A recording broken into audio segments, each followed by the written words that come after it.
Okay, my very own setup. I took a trolling motor, cut it in half, mounted it to the rear,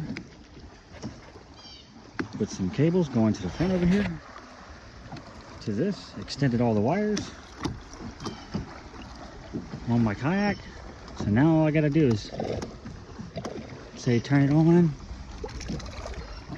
Of course I'm hooked up to it, so it's only gonna go in a circle.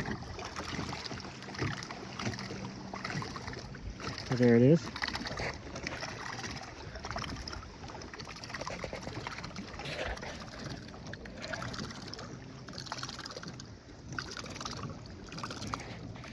Of course it's underwater. When you're sitting on it, it's underwater. But I've got it to where it's hooked up to me, so it's just going in a circle.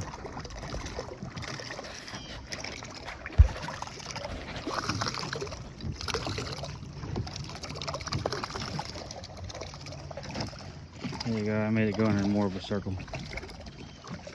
Turn the steering wheel. Yeah, check it out.